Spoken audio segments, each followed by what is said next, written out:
Good afternoon, everyone. Thank you for joining us. On behalf of the Education and Professional Development Committees, I would like to welcome you all to today's webinar entitled Caring for Critically Ill Complex Populations, Neurologically Injured, History of Substance Abuse or Obese Patients. We are thrilled to have Dr. Hira Shafeeq as our guest who will present today. Dr. Shafeeq received her Doctor of Pharmacy from St. John's University. She completed her PGY1 residency at Brooklyn Hospital Center and went on to complete her specialty critical care residency at the University of Chicago Medicine. Dr. Shafeeq is a professor of pharmacy practice at the College of Pharmacy and Health Sciences at St. John's University, located in Queens, New York. She maintains a clinical practice site at the Trauma ICU at Nassau University Medical Center. Her research interests include anticoagulation reversal and acute bleeding and health equity for trauma patients. Before we have her get started, I'd like to share a couple of quick points.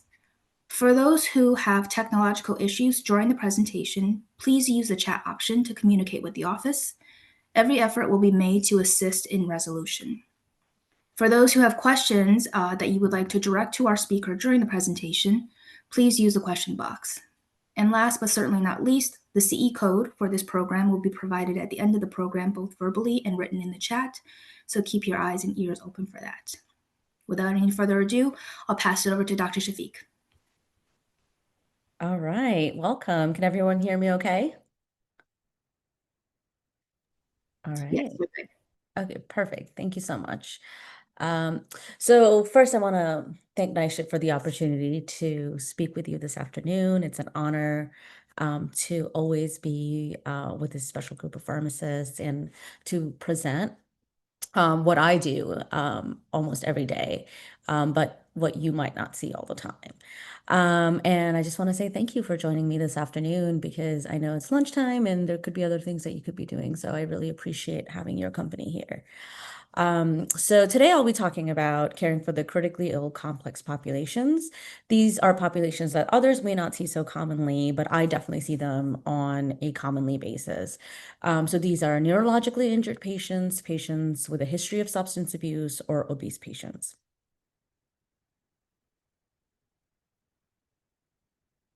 I want to say that I have no conflict of interest, although I wish I did, because then that would mean I'm conducting a large clinical trial, but perhaps in the future.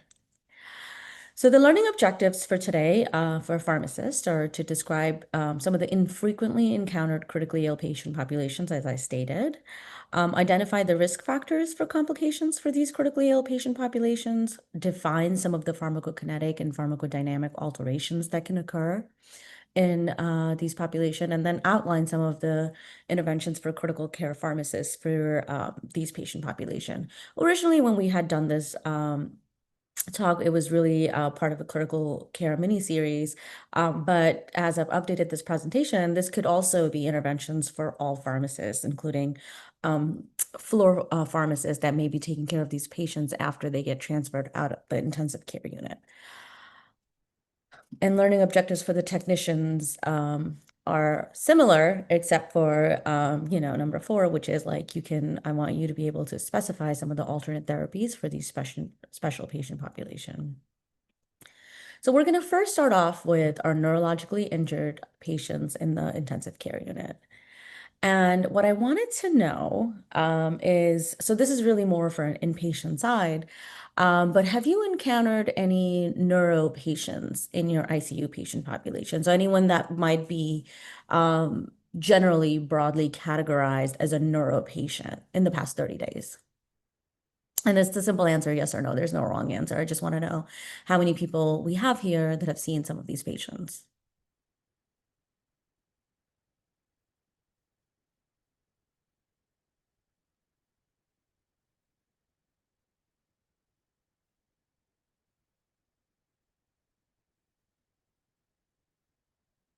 Okay, let's see what the answer is.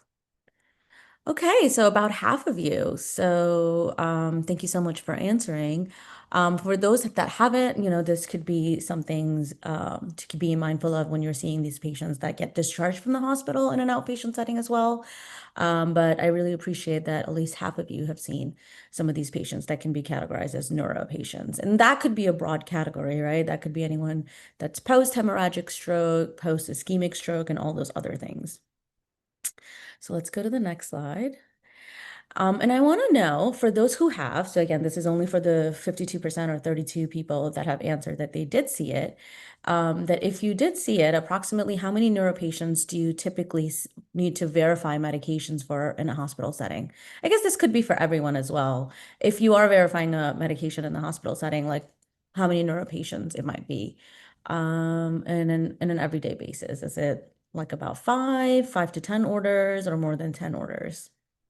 I just want to know what the frequency of these patients are in a general hospital setting.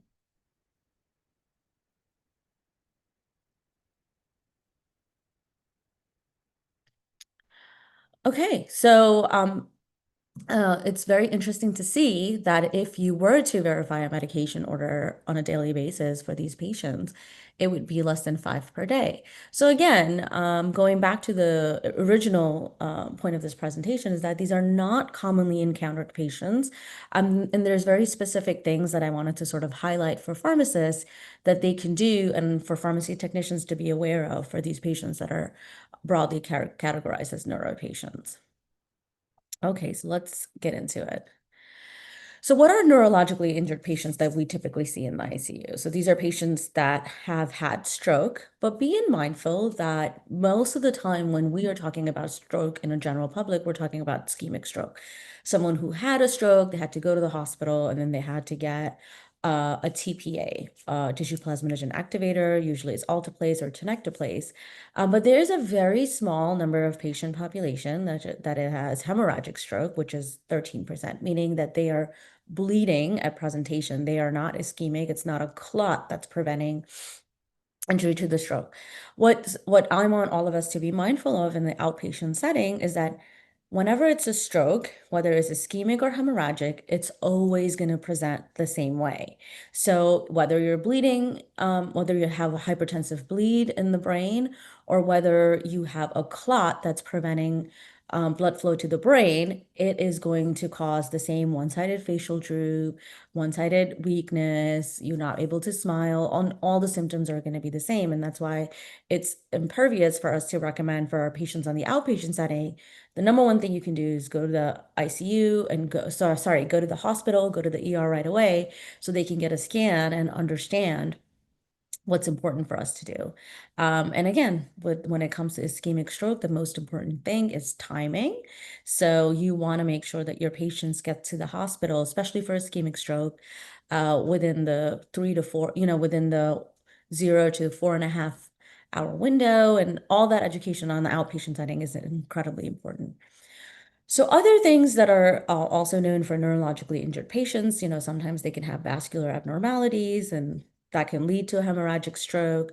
But then there's also traumatic brain injury, which is what I see most commonly because I work in a trauma ICU.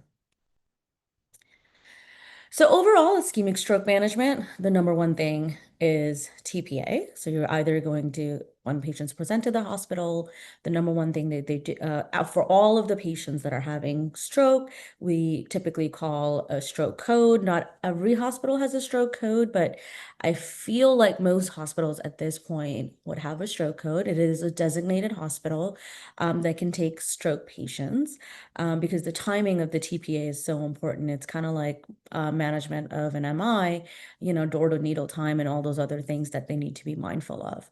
So when it comes to stroke, they're going to come in and the first thing that's going to happen is a CT scan. And why that CT scan is so important is because we need to know whether or not the stroke symptoms, focal neurological deficit, which is what they talk about, a specific neurological deficit only on one side. Because if it's not focal, if it's not one-sided, it could be other things like seizures and other, etc. So focal neurological deficit, if it's happening because only one part of your brain is affected, whether it's because the patient's bleeding or whether it's because of a blockage. And as soon as they can rule out bleeding, they can say that it's ischemic stroke. Another really important point for us to educate our patients on in an outpatient setting is that if they're having the most common stroke or ischemic stroke, which is 83, right? Like 85% of the time, most patients are having, it's not that they're going to see it on a CT scan, right? Because that's a huge misconception that patients can have. Oh, they got a scan, they saw it, and that's why I'm getting this therapy now.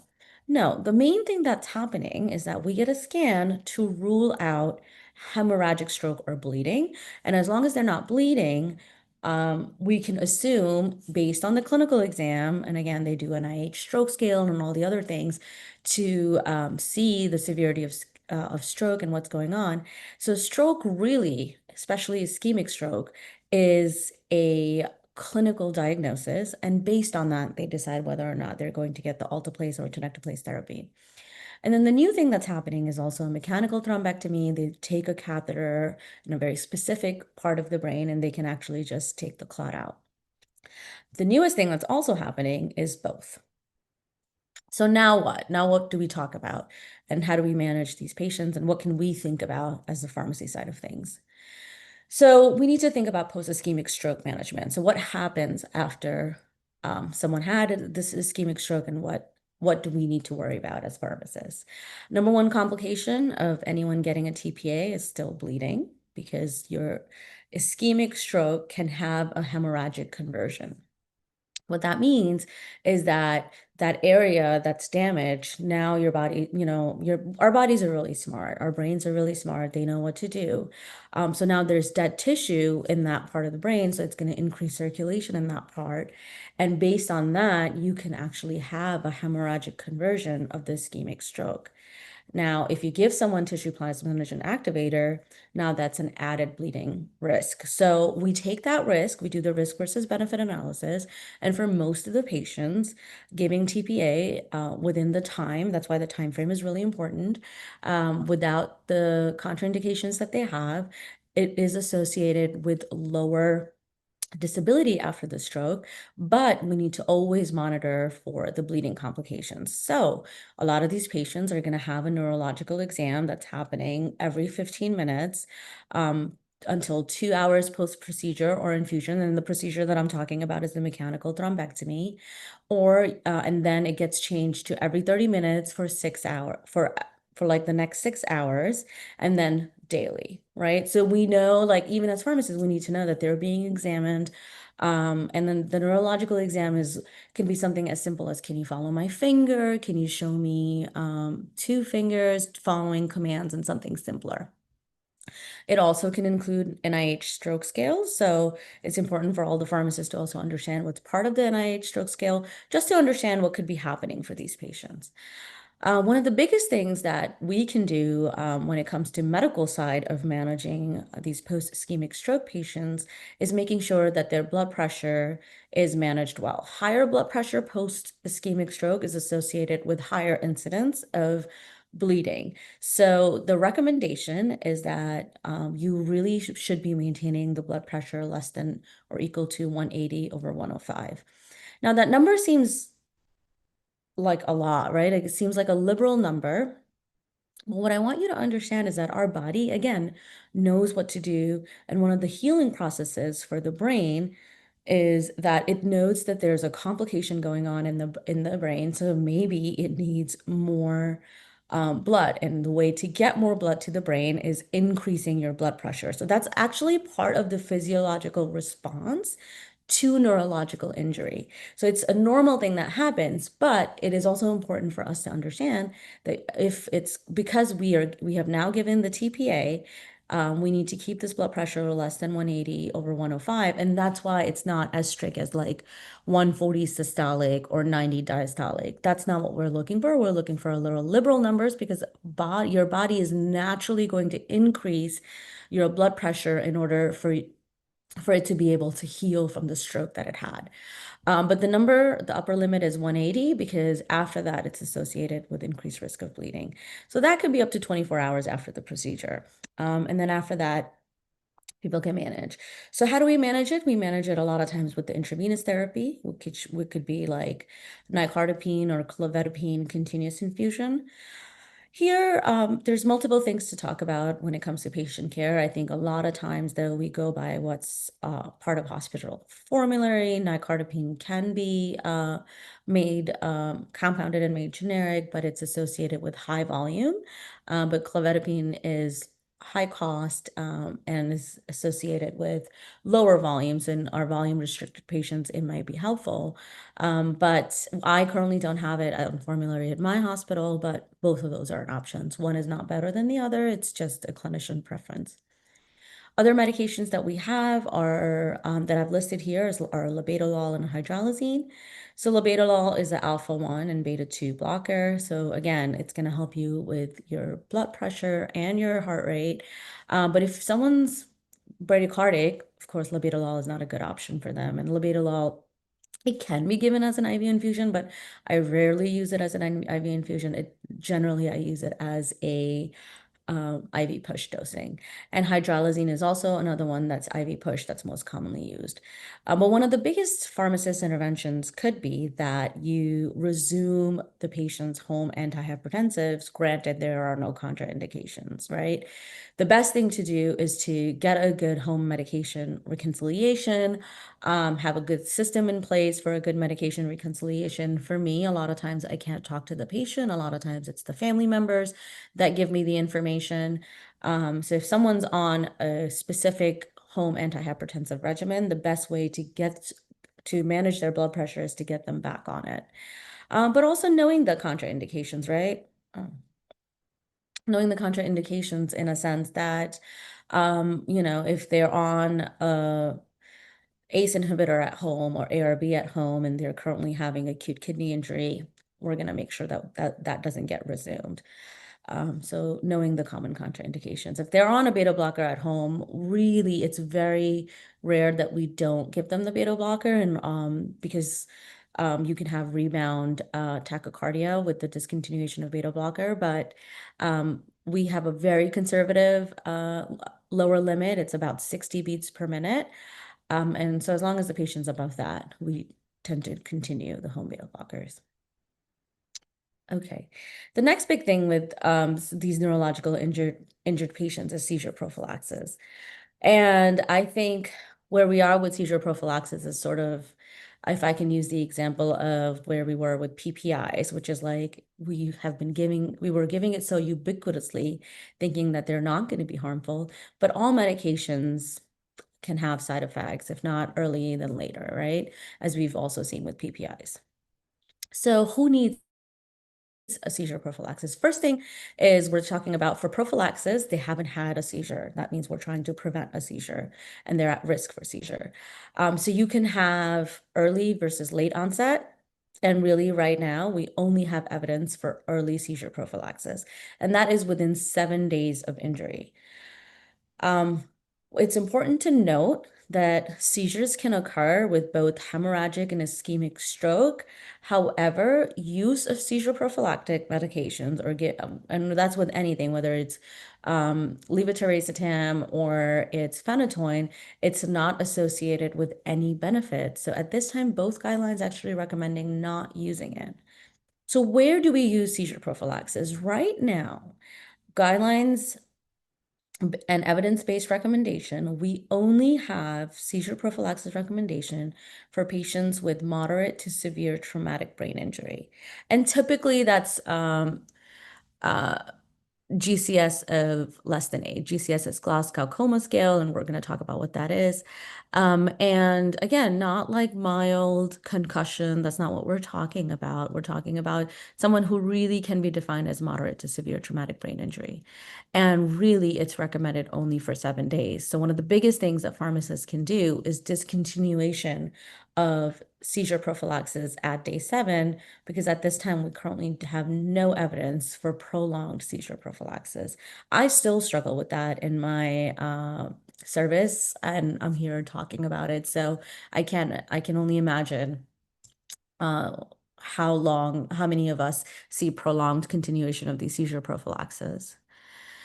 So the newest guidelines, the latest evidence that we have is by Fontera AL. And these are, apologize, guide specifically, right? Neurocritical Care Society has put out guidelines for seizure prophylaxis in adult hospitalized patients with moderate to severe traumatic brain injury. And again, this is so specific, right? We're not talking about seizure prophylaxis in neurologically injured patients. We're not talking about subarachnoid hemorrhage. We're not talking about intracranial hemorrhage. And we're not talking about any other indications because really right now, the only evidence we have for its use, and it's still weak, and we'll talk about it, is really in the moderate to severe traumatic brain injury. And that's it. There's no ifs, ands, or buts about it. So let's talk about how are they defining um, moderate to severe traumatic brain injury. So Glasgow Coma Scale is a quick scale medical and surgical residents use in order to understand how severe someone's injury is and what are the next steps to do. It's a really quick score you can do for someone who's presenting in the trauma bay to see, you know, what is the chance. Initially it was invented to understand like what is going to be the outcome for this patient and how aggressively we need to move on this patient. It has three different things, which is three different ways of scoring. You look at eye-opening response, you look at how well they're able to speak, and then how well they're able to move their extremities, right? So eye-opening response, verbal response, and motor response, and you have three different and they have three different scores for each of the categories, right? The best response, so anyone who's doing really well is going to have 15. And what they say is someone who's non-responsive or is in a medical coma can be 8 or less, right? And again, anyone who's even presenting dead on arrival, the lowest you can possibly score on a Glasgow coma score is 3. So I know it's like sounds really morbid, but really it's important for us to understand that the score is never going to be 0. The lowest score is going to be 3. So overall, again, this is from Brain Injury Association of America, TBI classification loosely based on GCS. Mild, we say it's 13 to 15. Moderate can be anywhere from 9 to 12. And severe can be a score of 3 to 8, right? So that's why we're saying, oh, like, how do we understand what the GCS score is? It's very interesting that the guidelines actually don't use GCS score as a classification for moderate to severe because now we have so many different modalities. It's a clinical thing. What the guidelines help us understand is that it's more complicated than simply a GCS score to understand whether someone has moderate to severe injury. What I want you to take away from this is that it's not indicated. Seizure prophylaxis is at least what we know clearly is that it's not indicated for mild injury, really only moderate to severe injury. So how are they defining moderate to severe TBI? They're defining it as TBI, and again, some of it is paraphrased, but they're defining it as injury with acute radiographic abnormalities, right? So if someone gets a scan and there's blood that they've seen, right? So whether it's subarachnoid hemorrhage, subdural, epidural, any contusion, although contusion is a bruise rather than actual bleeding. So any kind of like fracture or intraventricular hemorrhage, they're defining as moderate to severe TBI requiring hospitalization. So if you get admitted because they're afraid based on the injury that you're having and they admit you based on your traumatic brain injury, it's automatically defined as moderate to severe TBI. And they really asked three major questions in this guidelines. Sorry, my slides keep doing funny things. They really only asked three major questions. So ASM is anti-seizure medication. Whether you should be giving anti-seizure medications or no anti-seizure medications in patients with TBI. Whether or not it should be levetiracetam or phenytoin. So levetiracetam, I know it's Keppra, but I like to use the generic name. Which one of those is preferred, and should it be 7 days or less than or equal 7 days? What I wanted to highlight, we'll talk about specific all of these recommendations, is that all three of these recommendations are weak with low quality of evidence, right? Like, so how do we apply these things? But I wanted to highlight that the best the best data that we have for seizure prophylaxis is still, for all things, it's still a weak recommendation. It's still low quality of evidence. So if you're going to use something, they're recommending, okay, patients with moderate to severe TBI can get it. That's recommendation one. Number two, if you are going to use it, Keppra or levetiracetam is actually preferred over phenytoin. And if you're going to use it, you want to use it for less than 7 days. So now we know moderate to severe TBI, it's really the only thing with an indication of seizure prophylaxis. If you're going to use it, it should be levetiracetam rather than fosphenytoin or phenytoin, and it should be for 7 days. And after 7 days, there's really no evidence. But let's also talk about what they mean by levetiracetam. And I really could have had another question here, which would be, how many do you see? How, like, what's the dose that you typically see for levetiracetam? And I think probably 100% of us, or at least 98 or 99% of us would have said, oh, it's like Keppra 500 milligram twice a day, which is like what everyone does. And a lot of times I go to my surgeons and being like, who are we treating? Are we just like treating ourselves, or are we trying to treat the patient? Because if we're trying to treat the patient, then we really need to optimize this dose. So what are we talking about? Specifically in the guidelines, and again, I like to just get quotes and direct things from guidelines, so we know that it's not being paraphrased. What they're saying is that if they were to use it, so again, these are experts, if they were to use it, they would use a loading dose followed by a maintenance dose of at least 750 to 1000 milligram twice a day. I rarely see this dose, even in my practice. I practice in a trauma ICU, and we have neurotrauma patients all the time. I also generally see 500 milligram twice a day, and I try to fight the battles that I do. But there's only so much I can do. So the idea is that the higher maintenance dose is suggested because the half-life of levetiracetam is shorter in critically ill patients, leading to a more rapid drug metabolism and systemic clearance than in non-critically ill patients. So if we're going to give levetiracetam, we need to give a loading dose of at least 1000, 750 to 1000, but I typically recommend 1000 milligrams, and the maintenance dose of at least 750 milligrams to 1000 milligrams BID. And it states really in the guidelines that this dose is associated with a twofold increased odds of achieving target drug levels. So if we're going to give 500 milligrams BID, we're not even going to be able to, we're only going to get target level for 30% of our patients, which is really low. And the odds of and it leads to a much lower odd of clinical or electrographic seizures. So if we're going to give someone 500 milligram BID, only 30% of them, those seizures, we're going to be able to prevent. And again, we have convulsive and non-convulsive seizures. A lot of these studies that were done did not have like continuous EEG monitoring. That would be a really good study. These are hard studies to conduct. It's for prophylactic dosing. So if we're going to give it, it should be levetiracetam. It should only be for moderate to severe traumatic brain injury. And if we're going to give it, it really should be 750 milligrams twice a day. It is also important to understand what are the common side effects that are associated with levetiracetam. So in patients with a history of depression, agitation, and other psychiatric features, it's recommended to avoid it. And the alternative that the guidelines recommend is lacosamide.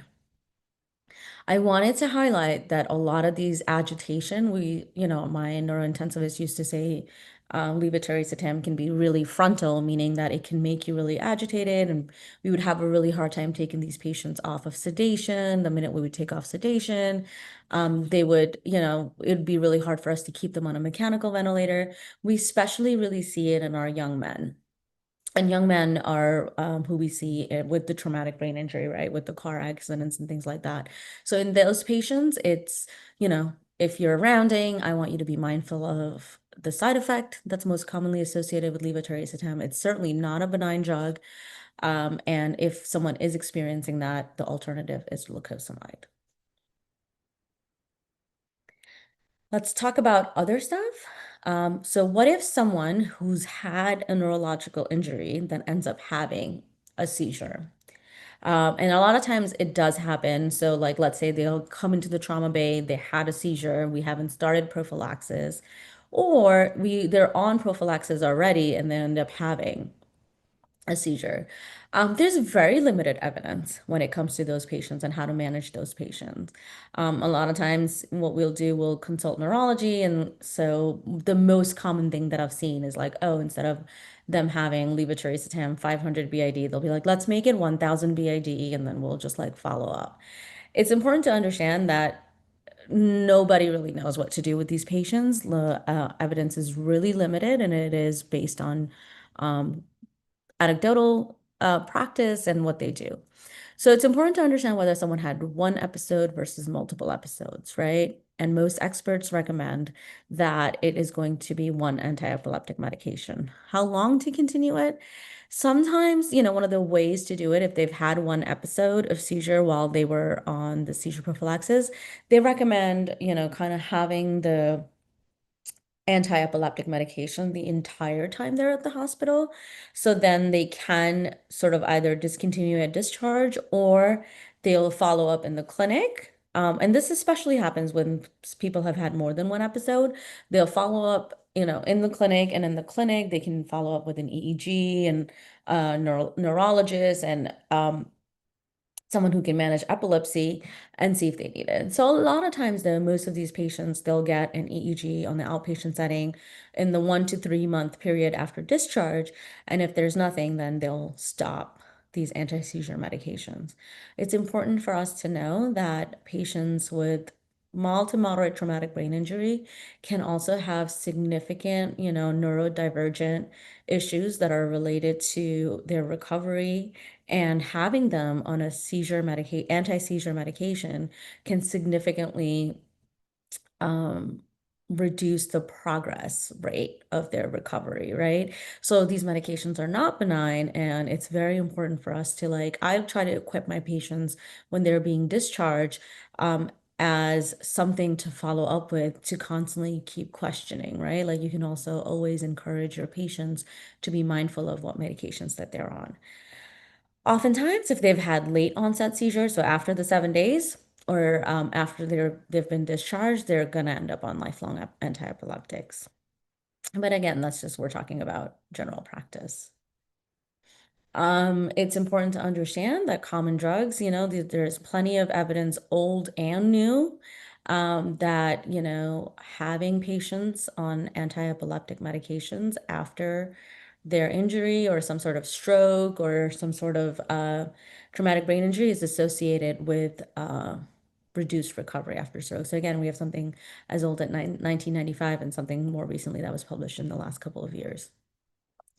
It's important to know that the second article that I've listed here by NIDAC AL, the phenytoin exposure that we're talking about here that's associated with functional and cognitive disability is really phenytoin exposure for 7 days.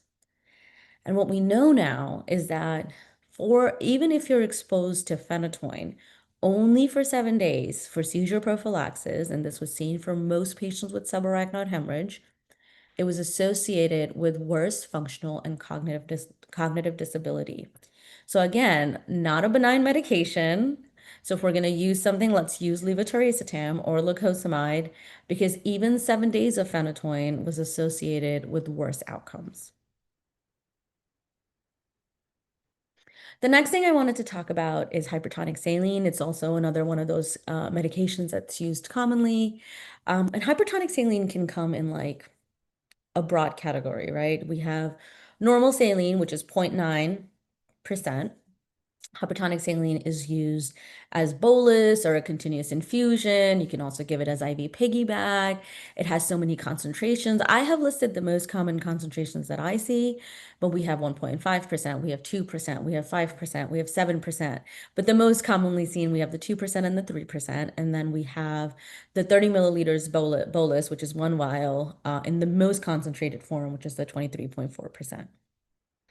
Important side effect for all of us to be, for all of us to know is that it's a volume expander, right? So in patients with heart failure, it can really worsen heart failure, but a lot of times you won't see, I don't see that as commonly, I don't see a lot of older patients with heart failure that sort of are coming in with this traumatic brain injury that needs, so this is really for the management of intracranial pressure monitoring and intracranial pressure crisis, so ICP crisis. I don't see that as commonly, but again, it's the most common side effect. It's a volume expander and it can worsen heart failure.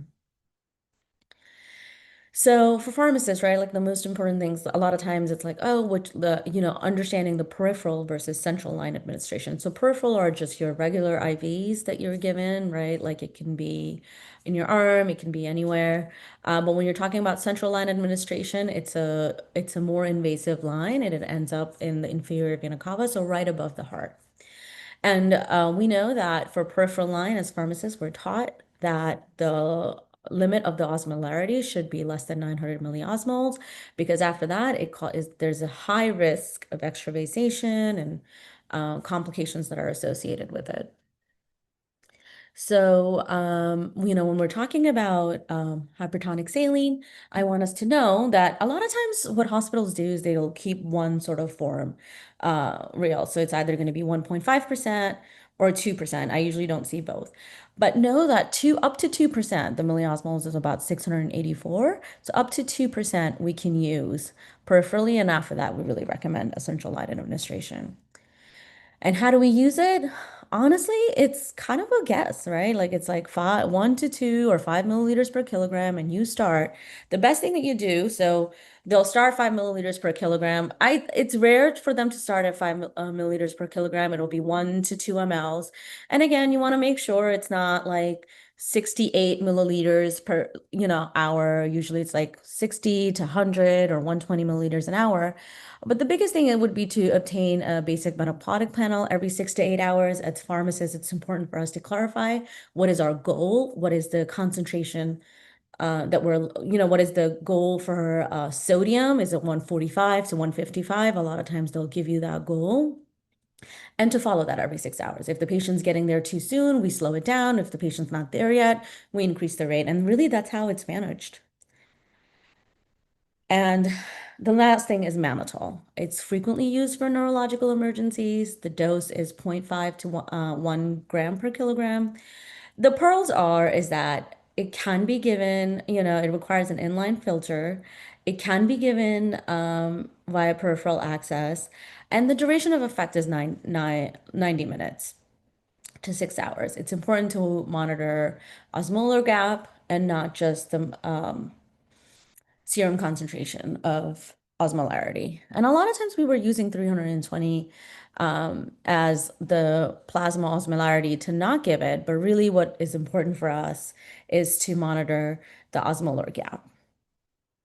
In the interest of time, I am going to skip the next question. So really overall, it's important for us to understand that it's okay to administer mannitol for the osmolar gap of less than 20. Here's an example of the patient, 32-year-old, very commonly I see these patients, 32-year-old male, has received 2 doses of mannitol in the past 24 hours, and now they have another dose of mannitol that's recommended, right? And these are the laboratory parameters are given here, but their measured serum osmolarity is 341. So you would look at that and you'd be like, well, I don't think that this patient can get mannitol. So I'm going to give you the first answer. If you calculate the patient's, we first have to determine what the osmolar gap is for this patient. And then the next thing to determine whether or not is this patient can get mannitol. So here are the formulas.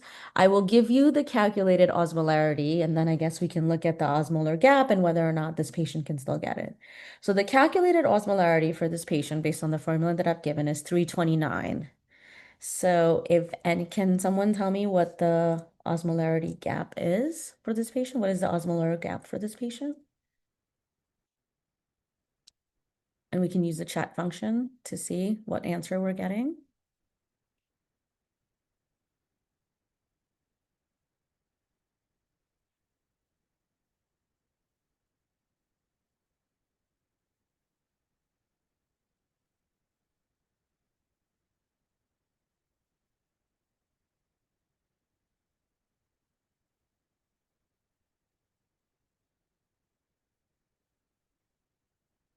I'm not able to see the chat function. Do we have anything as an answer?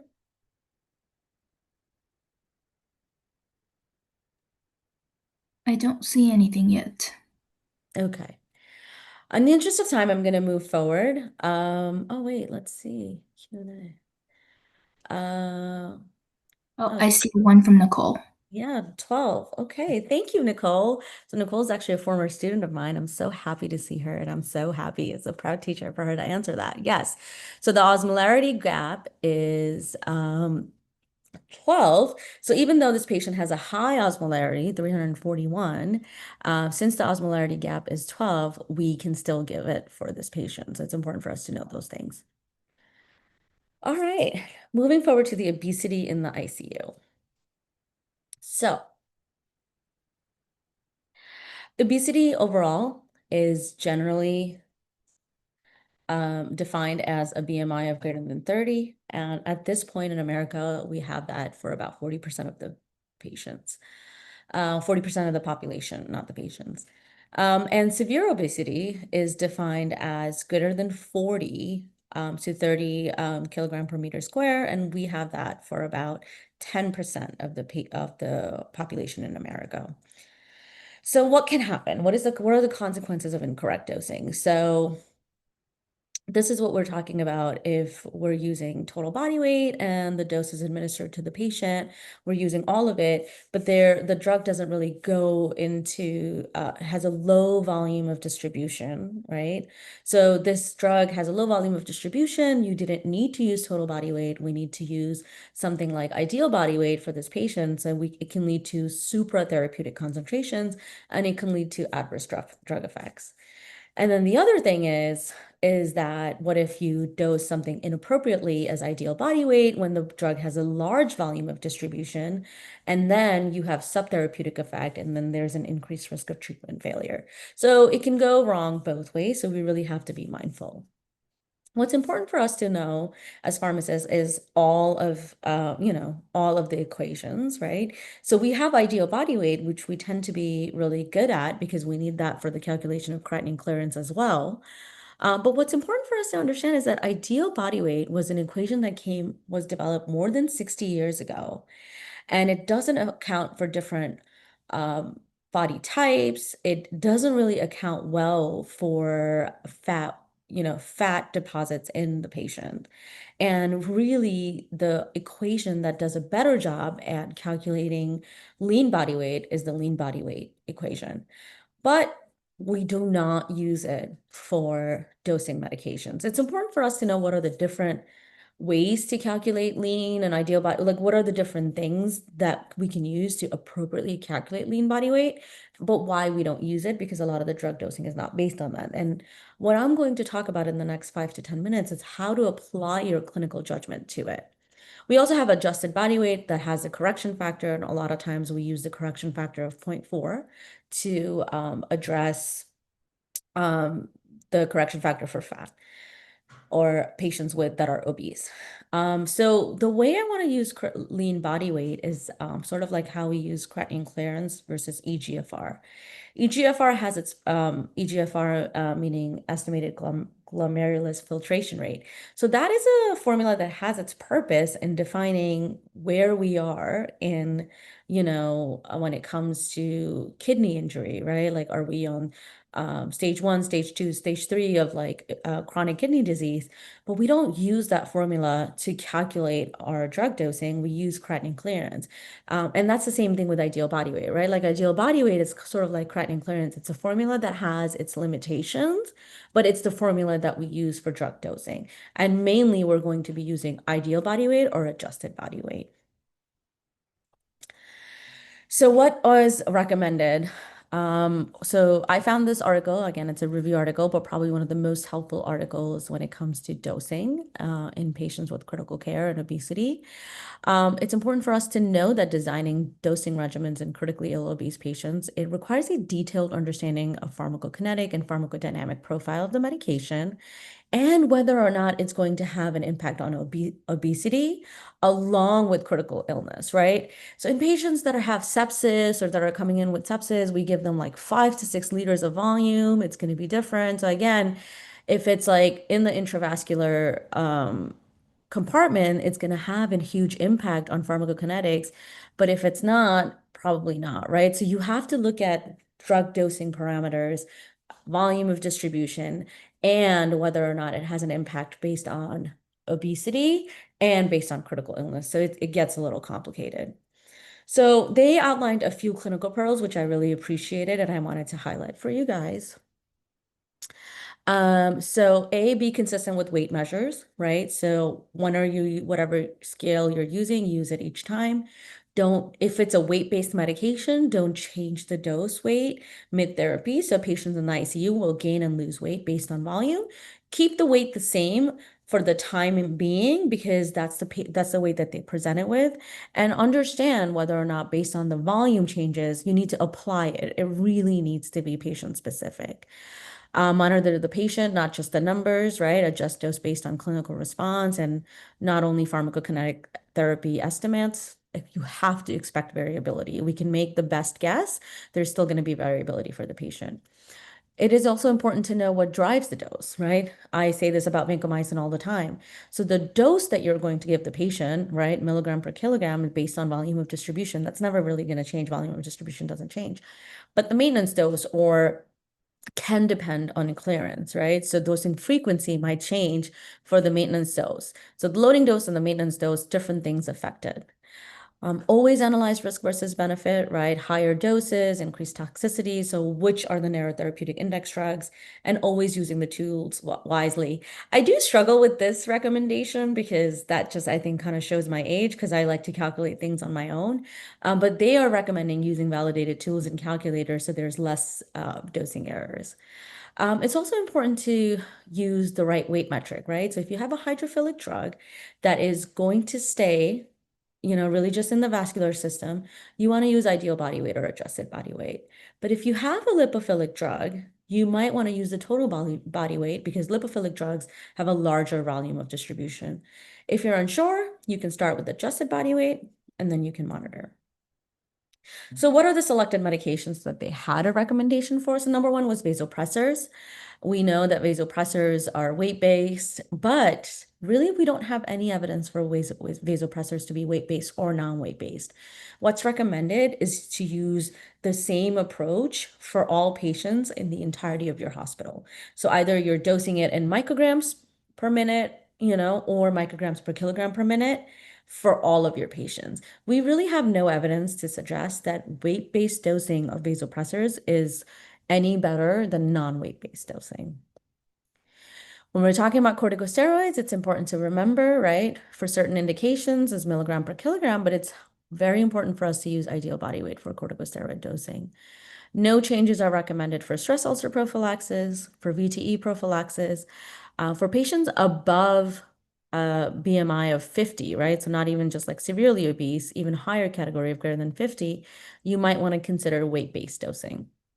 And if you have anti-10A monitoring, I don't have that in my hospital. It's generally like recommended. So patients above 40 or 50 BMI that you recommend, even if it's for just VTE prophylaxis, you recommend their anti-10A level if you're using enoxaparin. For heparin, they are recommending increasing it to 75,000 international units every 8 hours for BMI greater than 50. And those are just some of the quick recommendations we have. And last but not least, patients with substance abuse disorder. Since it's going to be very specific for a small patient population, I wanted to kind of keep this section small. There is a significant impact on critical illness and post-ICU outcomes if you've had a history of substance use disorder. The types of substance use disorder we're talking about: alcohol withdrawal, hallucinogen-related withdrawal, cocaine, and of course, opioid. It is important, and the most important thing in the ICU is that it's important for us to understand, right? So patients, that they themselves are not able to communicate because it's a substance abuse disorder. A lot of times families can be unaware.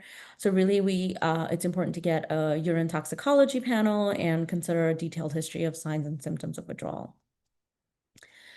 So with alcohol, again, and opioids, specific withdrawal symptoms are listed here, right? And that's really just as an FYI for you guys because symptoms can vary, but like they can also be the same or different based on what's going on. The one thing that I did want to talk about is pain management in in patients with opioid use disorder, because this is also something that's a huge taboo. Some of the misconceptions that I see is that if someone's on a patient, if there's a patient that's on a medication for opioid use disorder on an outpatient setting, they think that it should cover the painful condition.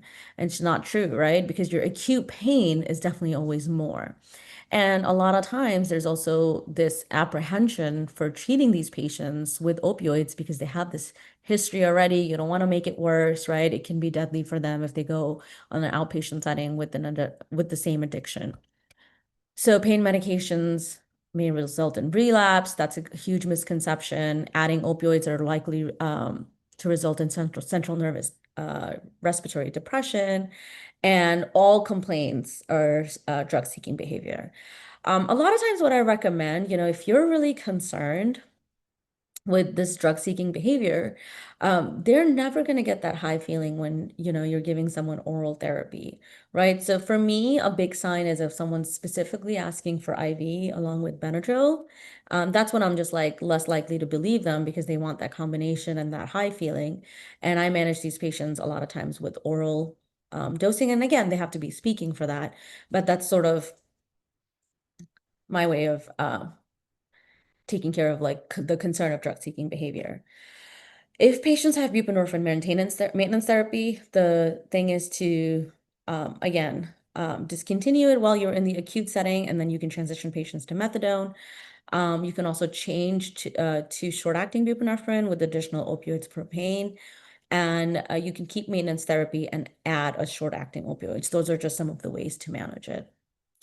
Discontinuing it as an option, keeping it as an option, but knowing that you might need to give additional opioids, especially if they're, again, if they're coming in for trauma, it's probably going to be related to pain based on like what kind of injury they're having, if it's a bone that broke or not. So overall, there's sufficient evidence of special populations, such as neurologically injured patients, obese, and those with substance abuse disorder, that is always evolving. I think pharmacists and technicians should review key interventions for prevention of complication in these patient population, and pharmacists and pharmacy technicians are key players for ensuring timely delivery of critical medications for these patients. And with that, I'm gonna end, and I will take any questions that you may have. Thank you, Dr. Shafeeq. That was a wonderful presentation. A lot of information was shared. We do have one in the Q&A box. Is there a formula for underweight patients? The formula for underweight patients, right? So no, there isn't. And I think that's what it is. The rule is that if your actual body weight is less than ideal body weight, in those instances, you always use the actual body weight. Wonderful. And I note in the Q&A box, a lot of attendees have noted that the chat is disabled. So if you have questions or comments, please put it in the Q&A chat box. I don't see any other questions. I do actually have one. Mhm. So you talked about neurological injured, history of substance abuse, and obese patients. Have you ever experienced a patient with a combination of all of these issues, and how do you triage and prioritize what to treat first and how to treat first? So the question is whether I've seen patients with a combination of these issues. Thank you for that question. That's very insightful. I will say I haven't often seen neurologically injured patients with other combinations. Sometimes they're coming in. I feel like I've mainly only seen like stroke patients, so they tend not to have these issues.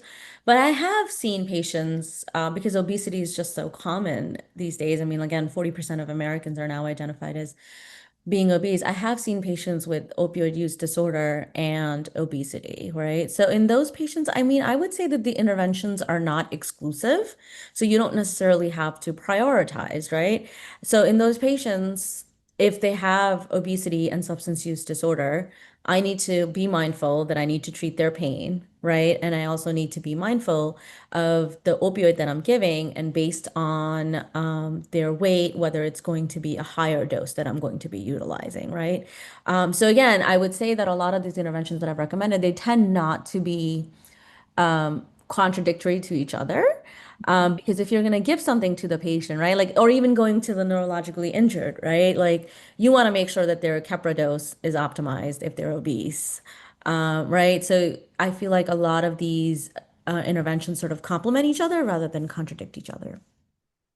I appreciate that. Thank you. Another question in the Q&A chat box. What is the dose of tenecteplase after thrombectomy? I think that's a lexicon question. I don't know it off the top of my head. I know that with thrombectomy, it's just a much lower dose. So I would have to look that up. I'm so sorry. I don't know that off the top of my head. Okay, one more question. Any advice for treating pain for inpatients on long-acting buprenorphine coming into the hospital? Like I said, I think that those are the three things that you can consider, right? And a lot of times we're concerned because it's a partial opioid agonist, right? So what do? We can stop it altogether and just manage the patient's pain and give them the medication. Or we can continue the buprenorphine while they're in the inpatient setting and just know that we're going to need to give them like opioids that are a little bit higher than usual because they're on this partial agonist. So you can consider both approaches. Awesome.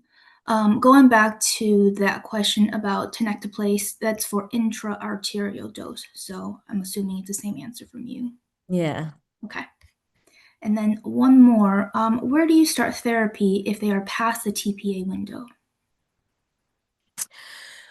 What therapy do we start if they're past the TPA window? I think that like if they're past the TPA window, we're still gonna monitor them for high blood pressure and those things that are, recommended.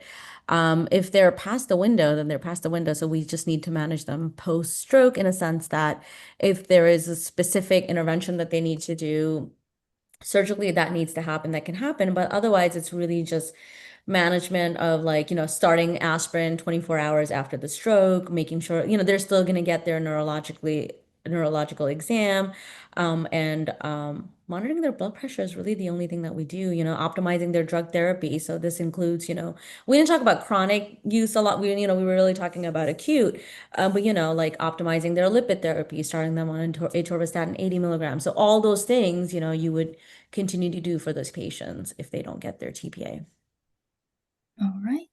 Thank you for that. It looks like that is the last question in the chat box. So thank you so much, Dr. Shafeeq, for providing today's information and webinar.